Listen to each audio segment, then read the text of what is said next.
যুক্তরাষ্ট্র সফররত বিএনপি চেয়ারপারসনের উপদেষ্টা খন্দকার আব্দুল মুক্তাদিরের সঙ্গে মতবিনিময় করেছেন নিউ ইয়র্কে বসবাসকারী সিলেট বিভাগের বিভিন্ন সামাজিক সংগঠনের নেতারা।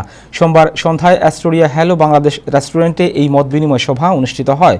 সভায় বাংলাদেশ সোসাইটির সভাপতি আতাউর রহমান সেলিম, টাইম টেলিভিশনের সিইও ও বাংলা পত্রিকার সম্পাদক আবু তাহের, পরিচালক সৈয়দ ইলিয়াস খসরু, বিএনপি নেতা জিল্লুর রহমান জিল্লু, কেন্দ্রীয় যুবদল নেতা আবু সাইদ আহমেদ, অ্যাস্টোরিয়া ওয়েলফেয়ার সোসাইটির উপদেষ্টা সালেহ চৌধুরী ও দেওয়ান শাহেদ চৌধুরী, সাধারণ সম্পাদক মোহাম্মদ জাবেদ উদ্দিন সহ বিপুল সংখ্যক জালালাবাদবাসী উপস্থিত ছিলেন।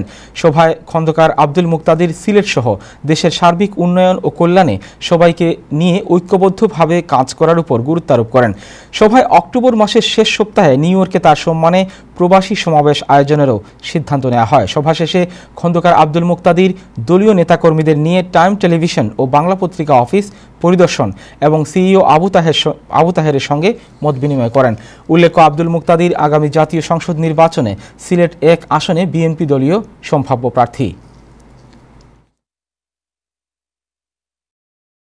মুক্তাদির ভাই সিলেট এখন তাকে আগামীতে জাতীয় সংসদ ইনশাআল্লাহ তাই জাতীয় সংসদ আমরা রিপ্রেজেন্ট করবো এবং তাই না আজকে যে সবে তাইনও উদ্যোগ তাইনও হইসন যে সিলেটের সামাজিক নেতৃবৃন্দ সকল লোকে তাই দলমত নির্বিশেষে তাই সব লোকে পরিচিত হইতে ওই সবে আজকের বয়া। আমরা যখন কোনো জায়গায় দেখা নইব, এটা জরুরি নাই যে প্রত্যেক মাতর ভিতরে আমার বিএনপির আনতে হইব, আওয়ামী লীগের আনতে হইব, জাসদের আনতে হইব, জাতীয় পার্টির আনতে হইব অথবা জামাতে ইসলামীর আনতে হইব।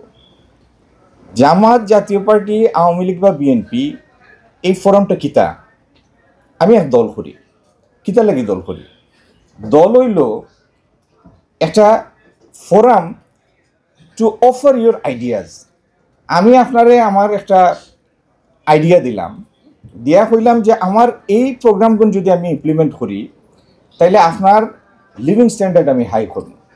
আমি একটা সেট অফ প্রোগ্রাম দিলাম, আমার লগর আরও ভিন্ন 3টা দলে তার 3টা সেট অফ প্রোগ্রাম আপনার কাছে প্রেজেন্ট করবো। তার মানে পলিটিক্সটা কিতা আপনার এর ভিতরে যাতে আপনার পছন্দ লাগলো এর লগে আপনি কন্ট্রাক্ট সই করলা, অফকোর্স থ্রু ভোটিং।